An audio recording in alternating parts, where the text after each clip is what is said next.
Señor le bendiga a nuestra amable audiencia. El Señor bendiga a los cientos y cientos de personas que están conectados a la expectativa de este mensaje de la palabra del Señor. Un saludo muy especial a los hermanos en los Estados Unidos, hermano Alexander. Un saludo muy especial a los hermanos que están en Europa, que en este instante están sintiendo la presencia del Señor, también como nosotros la estamos sintiendo. Es una mañana de milagros, el Señor está con nosotros y hemos sentido la Shekinah Ruach de Akadosh en nuestro corazón. Hemos sentido el viento recio del Pentecostés y hay una congregación bonita, interesante, que ha venido a darle gloria al Señor. Saludos a esas partes del mundo donde nos están viendo, bendito el Señor. Vamos a empezar, es un mensaje que el Señor me ha entregado, me ha dado. A estas alturas del ministerio pues podemos ya empezar a vivir este tipo de mensajes. Y empecemos. El título del mensaje esta preciosa mañana es 40 días. El título del mensaje esta mañana será 40 días. Si lo vamos a someter a alguien, si alguien va a gobernar nuestra vida, ¿no estaríamos de acuerdo que sería preferible que ese gobernante sea alguien que nos ame? Y no solamente uno que te ame de palabras, sino también con hechos. Exactamente eso es lo que la Escritura nos quiere revelar, los lectores de la palabra, que sepamos el extremo al cual nuestro Cristo nos ha amado. Hay un versículo interesante en el primer capítulo, nosotros los occidentales, capítulo 1, último libro de la Biblia, Apocalipsis, versículo 5, te alabo Padre. Dice, en nombre del Padre, Hijo y Espíritu Santo, y de Jesucristo el testigo fiel, el primogénito de los muertos, el soberano de los reyes de la tierra. Y esta parte es tan interesante: al que nos amó, nos lavó de nuestros pecados con su sangre. Todo eso está hablando de un mismo concepto, según en los vocablos, y nos lleva a un mismo concepto. Nos lava de nuestro pecado con su amor, el acto supremo del amor. Y el acto supremo del amor lo dijo este mismo hombre, Juan. Es el versículo más célebre de todo el Nuevo Testamento, según algunos expertos, y Juan 3:16. De tal manera amó Dios al mundo que entregó a su Hijo unigénito, era el único que tenía, para que todo aquel que en Él cree no se pierda, mas tenga la vida eterna. Y nos habla, a mí me gusta mucho un versículo que dice, la ley por medio de Moisés fue dada, pero el regalo y la verdad vinieron por medio de Jesucristo. Dice la Biblia, amados hermanos, introduciéndonos en la parte densa y profunda de la Escritura, que el pueblo de Israel, cuando salió de Egipto con mano poderosa y potente, tuvo 42 marchas. La Biblia nos habla acerca de esas 42 marchas, jornadas. Dicen los expertos que cada persona, cada creyente, cada uno de nosotros en la vida, en algún momento vamos a pasar por esas 42 jornadas, donde en esas jornadas, a mí me gusta esa palabra jornadas, en esas jornadas se desarrolla, se crece y se avanza. Y cada etapa es definida. Eso está por allá en Números capítulo 33, recomiendo del versículo 1 al versículo 49. Cada lugar en el que llegaron tenía la intención divina de llegar a hacer algo, una nueva misión, a aprender, entendían, avanzaban y descubrían. Tenían una misión porque llegaban a una estación. Hay un dato bien curioso, a mí me gustan los datos curiosos de la palabra del Señor.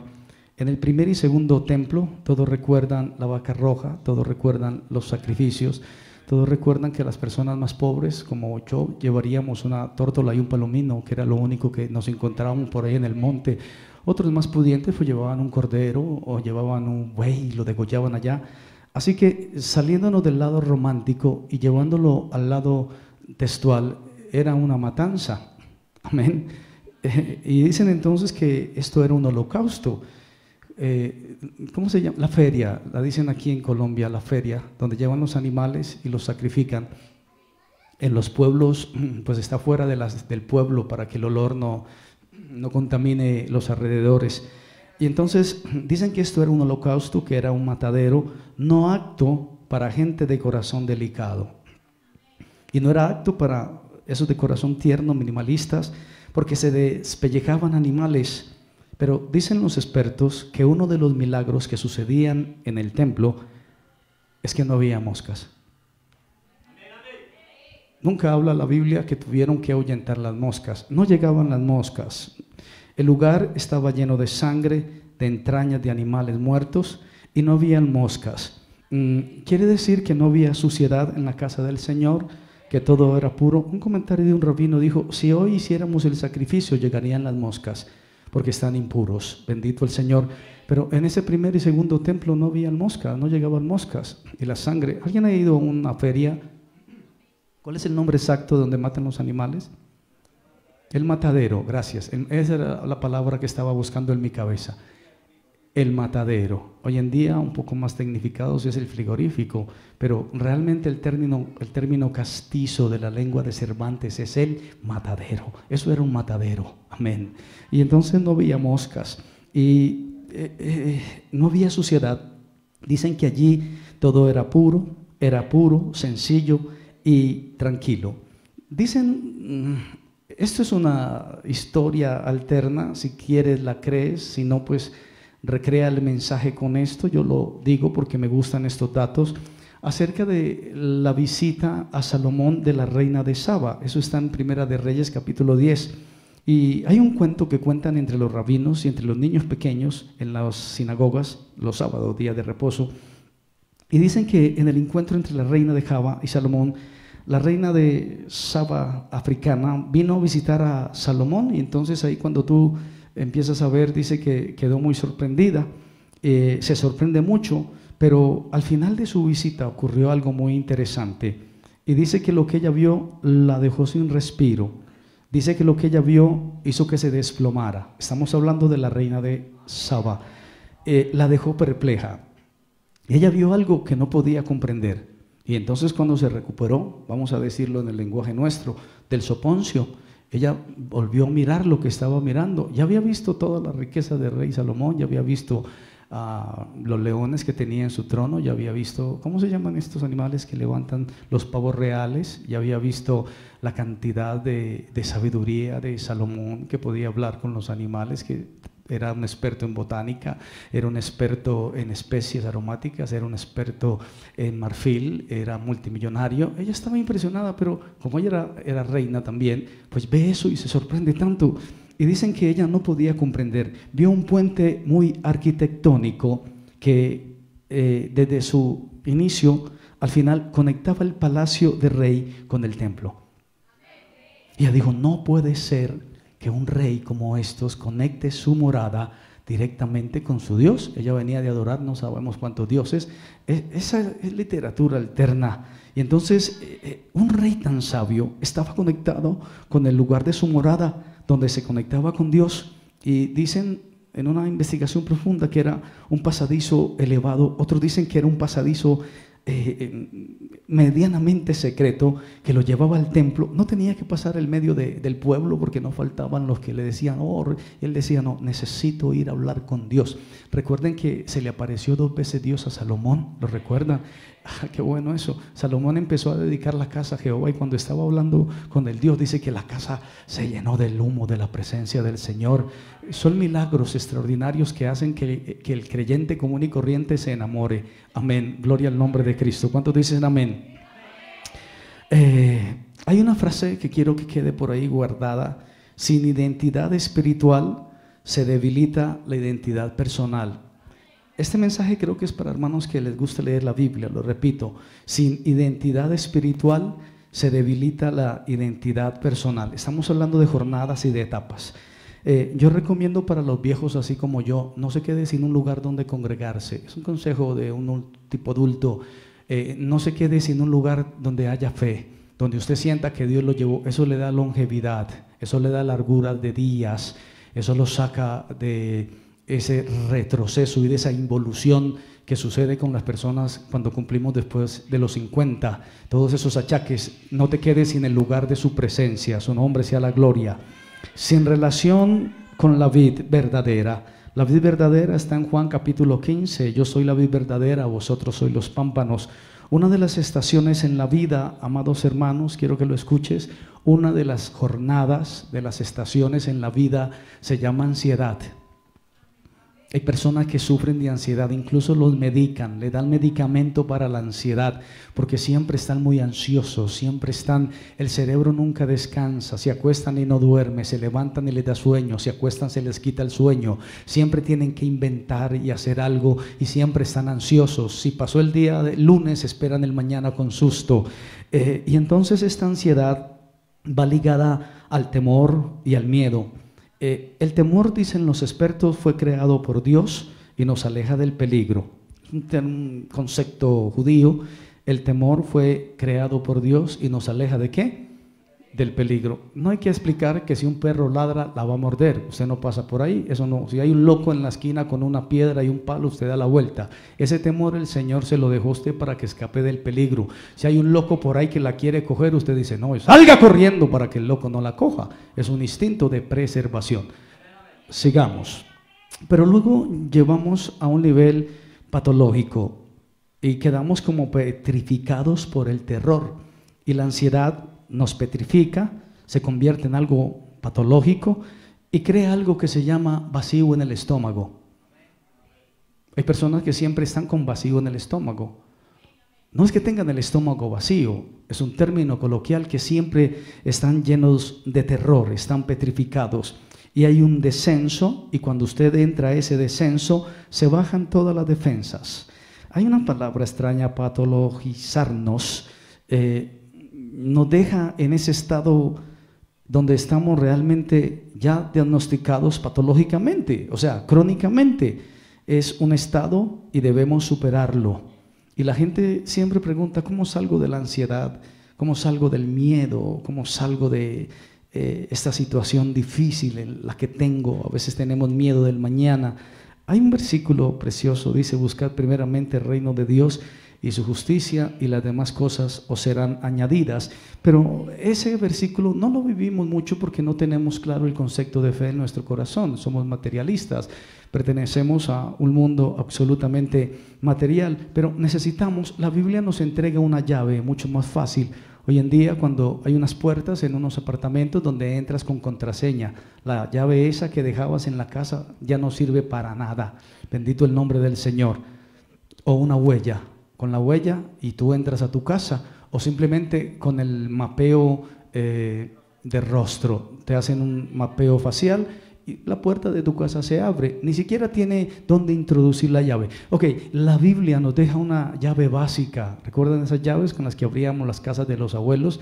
Grande, abríamos y entrábamos, y nos la deja exacta. Estamos hablando de la ansiedad, amados hermanos. Y la Biblia nos da una llave para salir de la ansiedad, del terror, del miedo, La gente siempre está paniqueada, siempre tiene susto, temor a todo, temor al mañana, temor al ayer, temor al presente, temor porque está aliviado, temor porque está enfermo, temor porque está vivo, temor porque se va a morir, temor porque tiene hijos, temor porque no tiene. Por todo la gente tiene temor.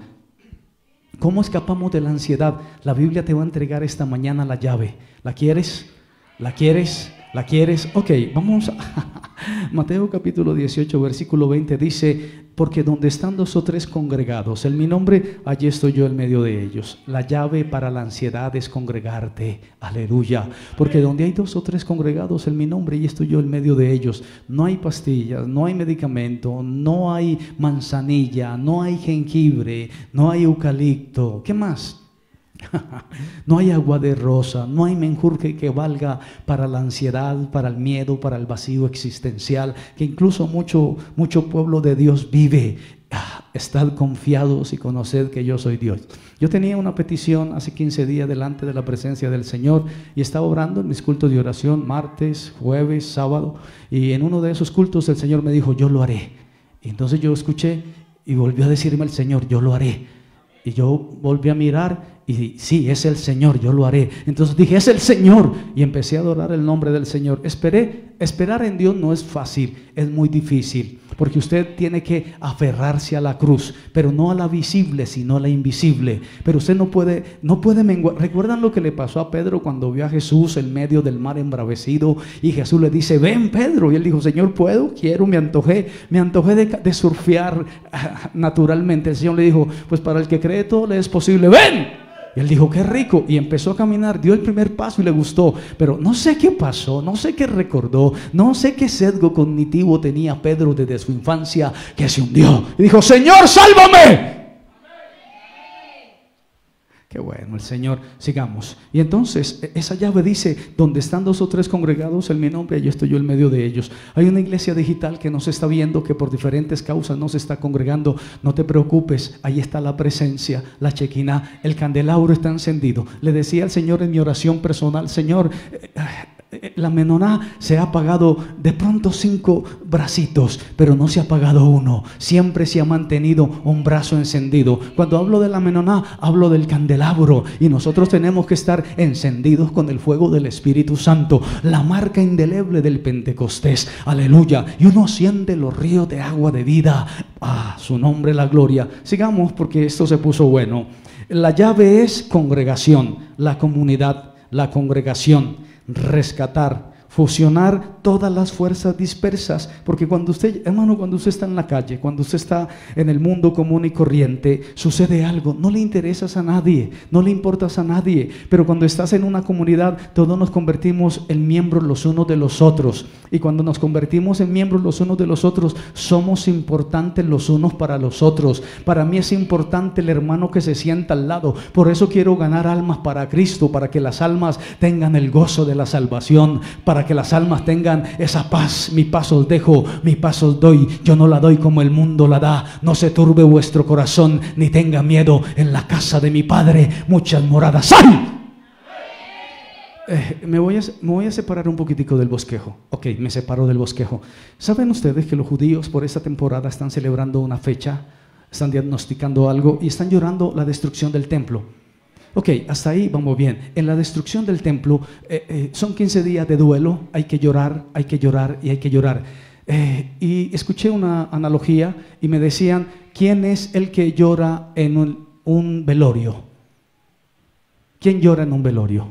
Hay como 3 renglones de duelo. Los primeros, ¿quiénes son?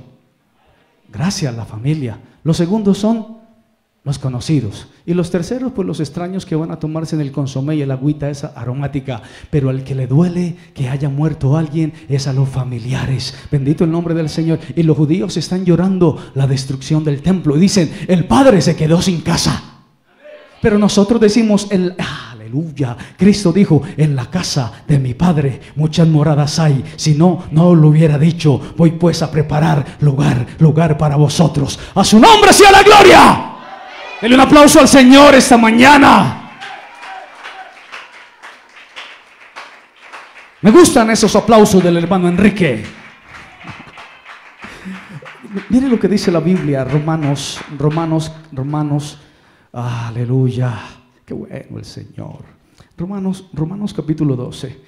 En Romanos capítulo 12 dice la palabra del Señor, el versículo 4 dice: porque de la manera que en un cuerpo tenemos muchos miembros, lo que acabo de decir, pero no todos los miembros tienen la misma función. Así nosotros, siendo muchos, somos un cuerpo en Cristo, y todos miembros los unos de los otros. Hasta ahí, precioso mensaje. Mateo capítulo 9. Recuerde el título del mensaje, que es Mateo capítulo 9, versículo 36. Dice la palabra del Señor: al ver las multitudes, Jesús tuvo compasión de ellas, porque estaban desamparadas. Recuerde que estamos hablando de la ansiedad, del pánico escénico. Las multitudes estaban desamparadas, y ahí dice: como ovejas que no tienen un pastor. Las multitudes estaban desamparadas como ovejas que no tienen un pastor. Sería un subtítulo para algunos estudiantes: ovejas sin pastor, ovejas sin pastor. Aleluya, a su nombre sea toda la gloria. Ovejas sin pastor. Vamos a hablar un poquitico de las ovejas, que es tan interesante esto de las ovejas.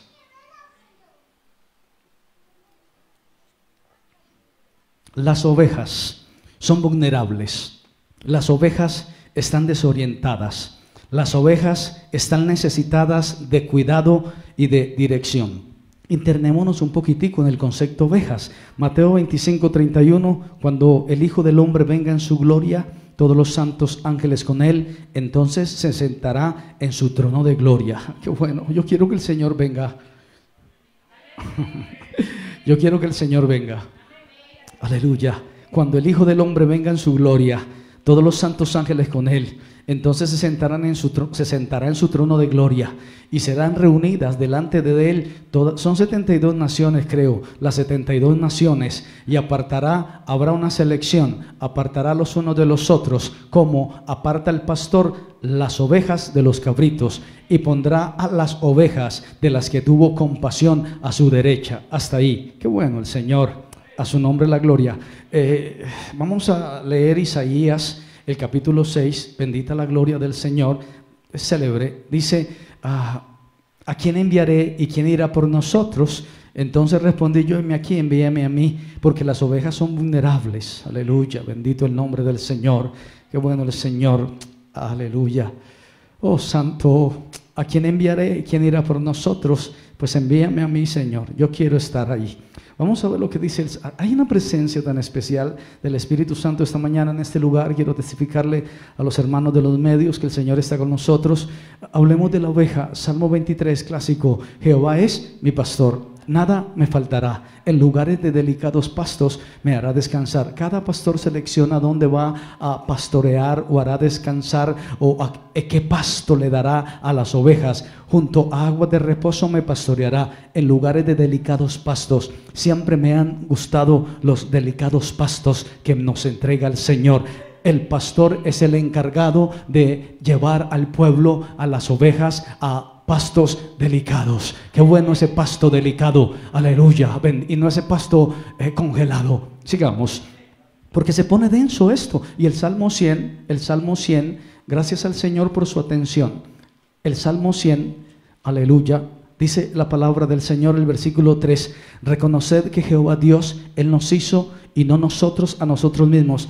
Dicen los expertos que cuando usted se levanta un poquitico de su altura, pierde el sentido del equilibrio. Si usted quiere estar por encima de su altura, usted se marea. Eso quiere decir que no podemos ser altivos. Eso quiere decir que no podemos ser orgullosos. Al altivo, Dios lo mira de lejos. Aleluya. A mí me gustan estos tonos que ponemos. Si usted quiere ser un poquitico, cuando usted está adulto y se pone sus tacones, usted no siente que se le mueve un poquitico el mundo, porque ya está adulto. No puede ponerse más centímetros porque se marea. Y nosotros tenemos que conservar el lugar que el Señor nos entregó, el lugar que el Señor nos dio. A su nombre sea la gloria. Y dice entonces, qué bueno esto, pueblo suyo somos. Pueblo suyo somos y ovejas de su prado. Pueblo suyo somos y ovejas de su prado. Ovejas de su prado. Recuerde que el Señor se especializa en llevar a las ovejas a delicados pastos. Necesito que entiendan eso, por favor. El Señor lleva a sus ovejas a delicados pastos. A su nombre sea la gloria. Ovejas de su prado quiere decir que hay una pertenencia colectiva. Aleluya. Hay una pertenencia colectiva, gloria a Dios. Juan capítulo 10, versículo 27, dice la palabra santa de nuestro amado Señor. Mis ovejas oyen mi voz y yo las conozco y ellas me siguen. Vuelvo a decirlo, mis ovejas, mis ovejas, mis ovejas. Hay unas ovejas, ¿oyen qué? ¿Saben ustedes? Alguien cuando se dispersa del culto, alguien que no escucha la palabra, no está escuchando la voz del Señor, no está escuchando la voz del pastor de los pastores. Hay gente que viene a la congregación y una mosca, bueno, aquí no entran moscas, una mosca los perturba. Y usted le pregunta, ¿escuchó el mensaje? Y dice, ¡amén! Pero no sabe qué dijo el pastor, no sabe qué dijo el predicador. La fe viene. Dale un aplauso al Señor, aleluya. Vamos a seguir, que estamos entrando en calor. Y entonces, mis ovejas oyen mi voz, yo las conozco. Hay una intimidad, hay una pertenencia, hay una protección, bendito el Señor, y hay una guía. Eso es magnífico, bendito el Señor. Hay una guía de parte del Señor. Ezequiel capítulo 34, Vamos a ver qué dice Ezequiel capítulo 34, bendito el nombre del Señor, el versículo 11. Yo les recomiendo a los hermanos que lean Ezequiel capítulo 34 en sus casas. Lean todo el capítulo para que le den leña a los pastores. Lo pueden leer desde la A a la Z. Yo voy a leer algunos versículos, bendito el nombre santo del Señor. El 11 dice la palabra del Señor: así ha dicho Jehová el Señor, he aquí yo mismo iré a buscar mis ovejas y las reconoceré. Y el 12 dice: como reconoce su rebaño el pastor el día que está al medio de sus ovejas esparcidas, así reconoceré mis ovejas, las libraré de todos los lugares en que fueron esparcidas el día del nublado y de la oscuridad. Versículo 16: yo buscaré la perdida, haré volver a redir la descarriada, vendaré la perniquebrada. Bueno, nosotros diríamos la patiquebrada. Aleluya. Y fortaleceré a la débil, mas a la engordada, a la fuerte destruiré y las apacentaré con justicia. Qué buena palabra, aleluya. Lo recomiendo 100%. Dice el 19: mis ovejas comen lo llado de vuestros pies, beben lo que con vuestros pies habéis enturbiado. El versículo 20 dice: por tanto así dice Jehová el Señor, he aquí yo juzgaré entre la oveja gorda y la oveja flaca. Wow. Yo salvaré mis ovejas, haré descender la lluvia en su tiempo, lluvias de bendición será. Aquí hay una interacción interesantísima entre el rebaño y el pastor de los pastores. A su nombre sea toda la gloria. ¿Cuántos dicen amén? ¿Cuántos dicen amén? Es que cuando estamos bajo el pastoreo del pastor de los pastores, las cosas son tan diferentes, amados hermanos. Vamos a ver una historia en el libro de Números. Sé que voy rápido. Números capítulo 27, bendito el nombre del Señor. Cuando lees todo el capítulo 27 del libro de Números, sobre todo a partir del 12, vemos a un Moisés diferente. A partir del versículo 7, capítulo 27, versículo 12 del libro de Números. Estamos en un verano intenso esta mañana en la ciudad, nos gusta. Y dice la palabra: Jehová dijo a Moisés: sube a este monte y verás la tierra que he dado a los hijos de Israel. Y entonces le dijo: después de que la hayas visto, tú también serás reunido a tu pueblo como tu hermano Aarón. El pastor de rebaño sería otro título, pastor de rebaño. Estos versículos cuentan sobre el momento cuando Moisés es informado que no iba a ingresar a la tierra prometida. Ya Aarón y María habían muerto. Y Moisés recibe el decreto que él no iba a liderar al pueblo dentro de la tierra prometida. Y entonces nos damos cuenta de un Moisés que habla con firmeza ante la presencia del Señor. Y este Moisés que le habla al Señor, yo mientras estuve estudiando esto, un par de lágrimas salían y caían a mis notas. Moisés, bendito el Señor, cuando el Señor le dice: oye, no vas a entrar a la tierra prometida, vas a ser reunidos con tus antepasados como fue reunido Aarón y María, amén. Y entonces él dice: ok, está bien, mi Señor, sí, me parece bien, pero ahí viene el pero, ahí viene ese pastor. Dice: entonces respondió Moisés diciendo, y lo dijo con cierto carácter, era el hombre más manso del mundo, era un hombre pero con carácter, y dijo: ponga Dios, aleluya, bendito el Señor, ponga Jehová, Dios de los espíritus de toda carne, un varón sobre la congregación, que salga delante de ellos, que entre delante de ellos, que los saque y los introduzca, para que la congregación de Jehová no sea como oveja sin pastor.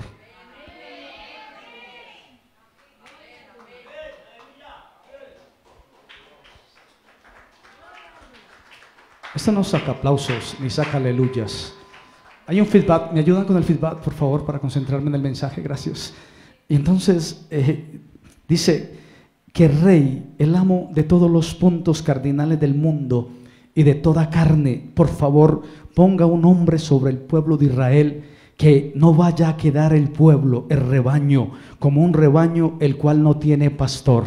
Amén. Qué bueno esto. Dicen los expertos. Y aquí empezamos una temporada especial en la mano del Señor. Dicen los expertos, cuando se habla de pastores y cuando se habla de rebaños, que hay dos tipos de pastor. Amén. hay dos tipos de pastor. Yo no sé, yo he pasado por las dos clases. Hay dos clases de pastor, dos tipos de pastor. Yo he tenido ambos tipos de pastor.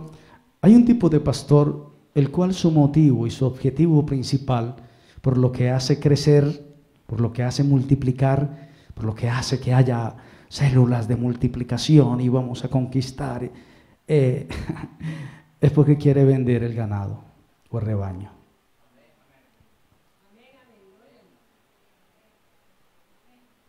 Sí, quedamos en silencio. Lo quiere vender, lo convierte en un negocio. O sea, ese tipo de pastor, su actitud, su dirección frente al rebaño es por sí mismo, por su propio beneficio y no por el rebaño. El rebaño le sirve a sí mismo. Eso está por allá en 2 de Pedro. No nos tomó tan sorpresa, pero sí sonó espeluznante. 2 de Pedro, el capítulo 2, el versículo 1 al 3 dice: hubo también falsos profetas entre el pueblo, como habrá entre vosotros falsos maestros. ¿Recuerdan a un falso profeta en la época de Moisés? Ok, así, exactamente igual. Y se vendió por exactamente igual. Como habrá entre vosotros falsos maestros que introducirán encubiertamente, porque la mentira entra más fácil que la verdad. Si estuviéramos aquí diciendo mentira, la gente estuviera danzando zarrabachanga changa y yo tiraría la chaqueta y la hermana que está atrás, ¡ah!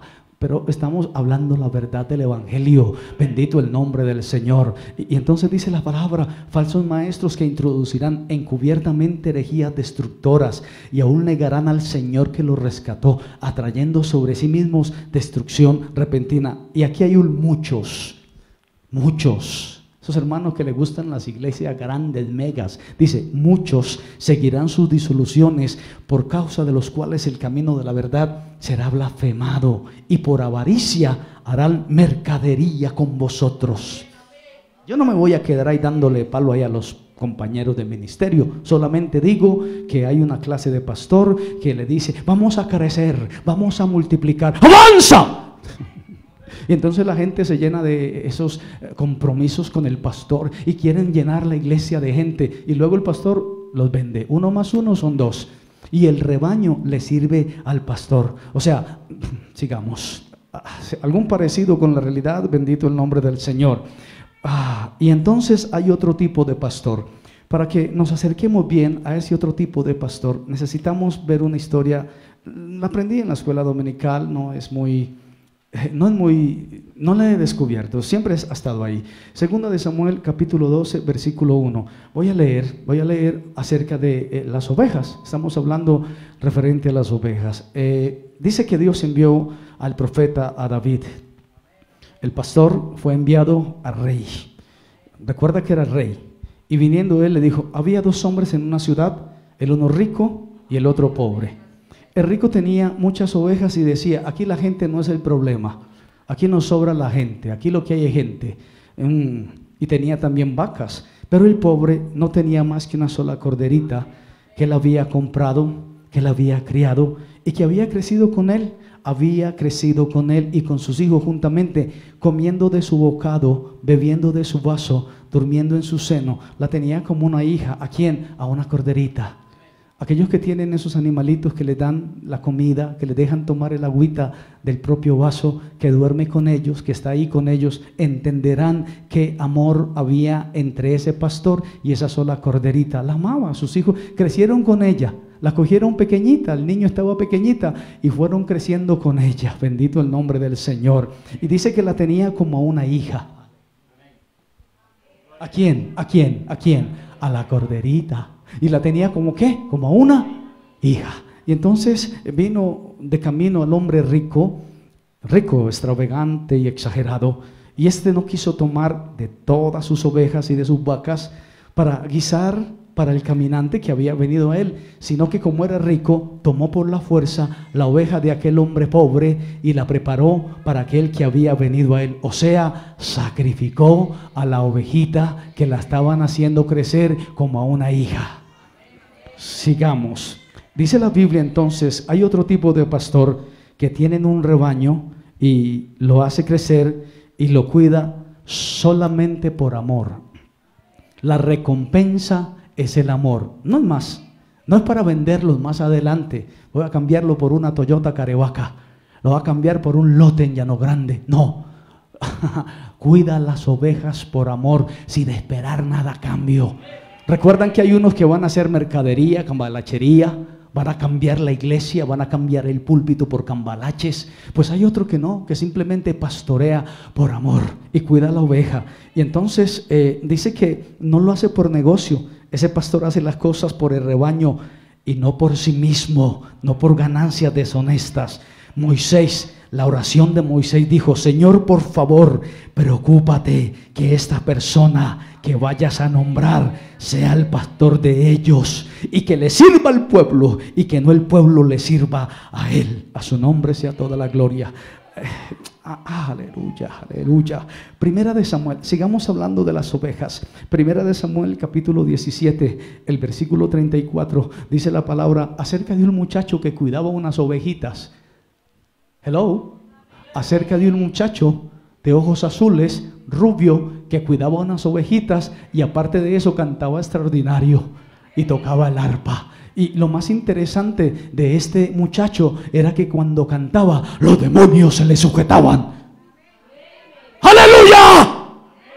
Y entonces este hombre estaba hablando con el rey. Y entonces le dijo al rey: tu siervo era pastor de las ovejas de su padre.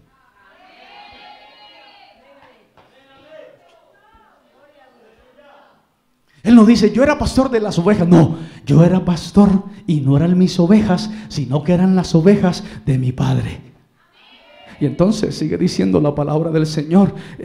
Y cuando veía un león, cuando veía un oso que tomaba un cordero de las ovejas de mi padre, entonces yo salía corriendo tras él. Y entonces yo hería al oso o al león porque se iba a comer a una de las ovejas de mi papá y lo libraba de su mano. Y si entonces estaba muy enojado el león o el oso y se devolvía en contra mía, yo me le abalanzaba, le echaba mano de la quijada, lo hería y lo mataba. No me importase que fuese león, no me importase que fuese oso, tu siervo defendía con la vida las ovejas de su padre.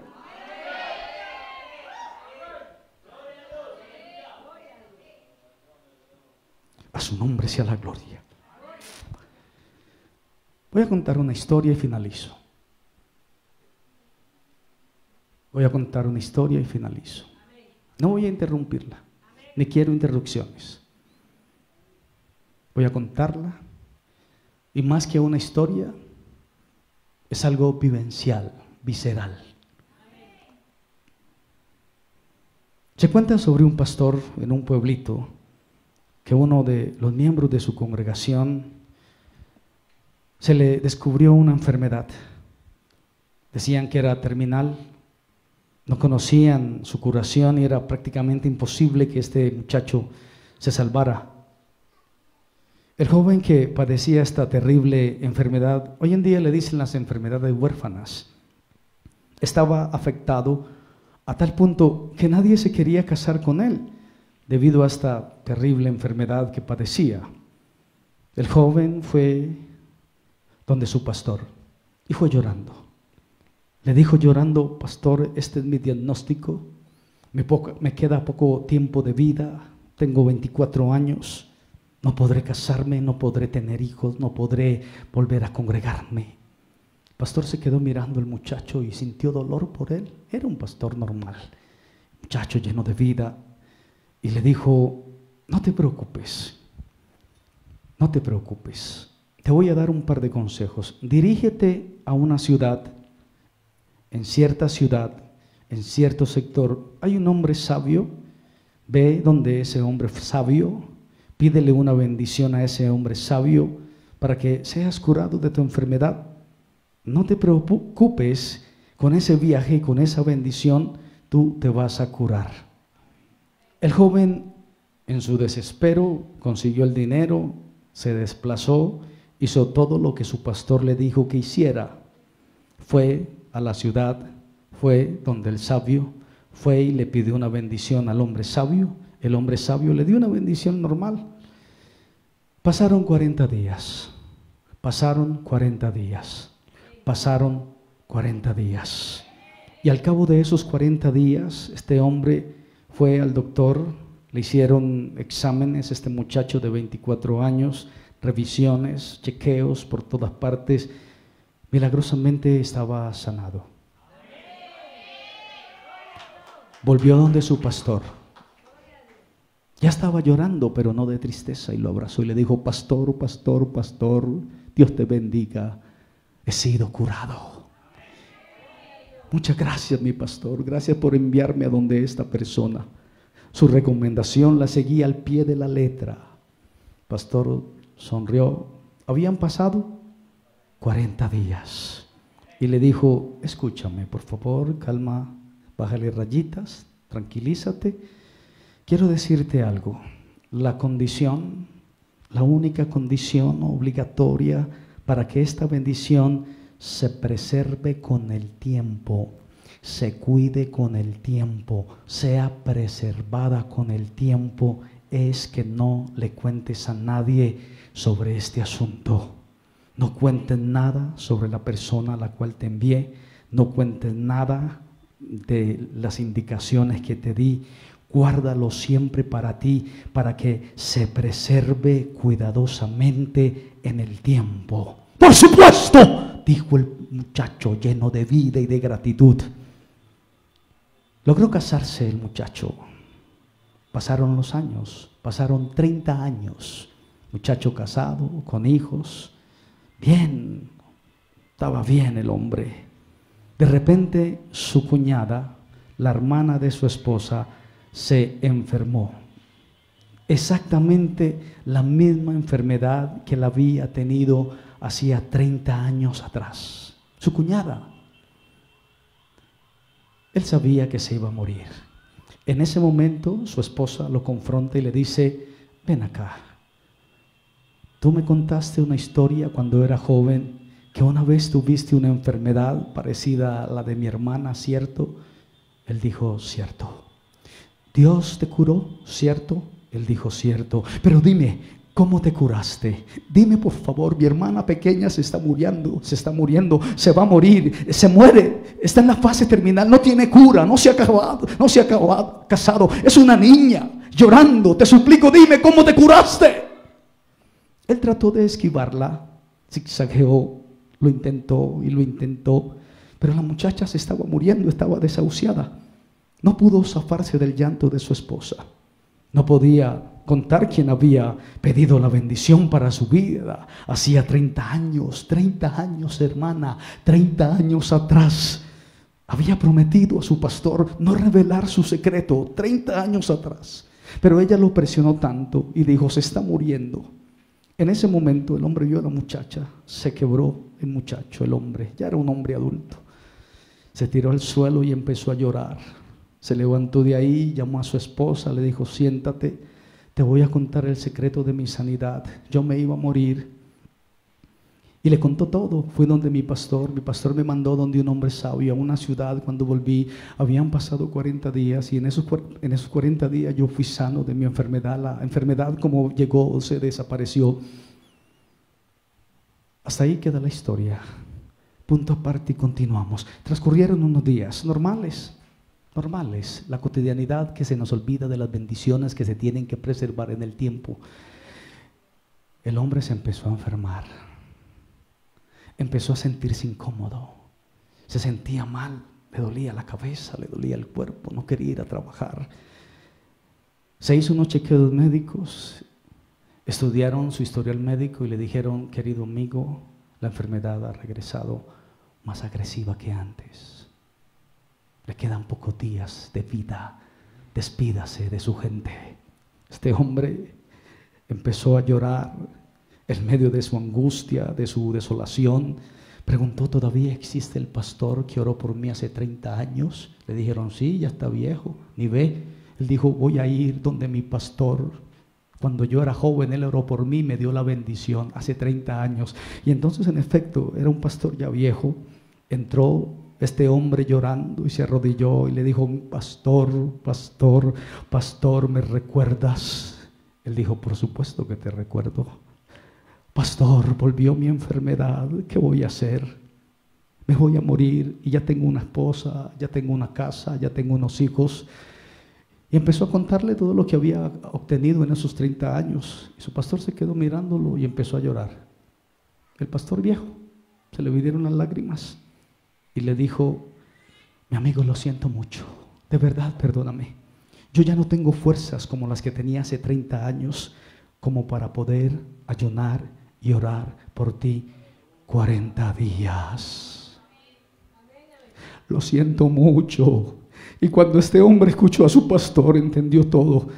Él le había dicho: ve a esa ciudad, habla con ese sabio, solamente para que él pensara que de esa manera la sanidad y el milagro había venido por esa bendición. Pero la realidad fue que cuando este joven salió de ahí, su pastor se tiró al piso y dijo: voy a ayunar 40 días por la vida de este hombre. Decidió ayunar 40 días por ese milagro, para que ese joven viviera. Por eso cuando fue a pedir la bendición de la sanidad después de 40 días, y fue donde el doctor y ya había sido curado, y él le dijo: ya estoy anciano, ya no tengo fuerzas para ayunar 40 días por ti. Eso hace un pastor que sirve al rebaño. Todo lo hace por ese rebaño. Amén.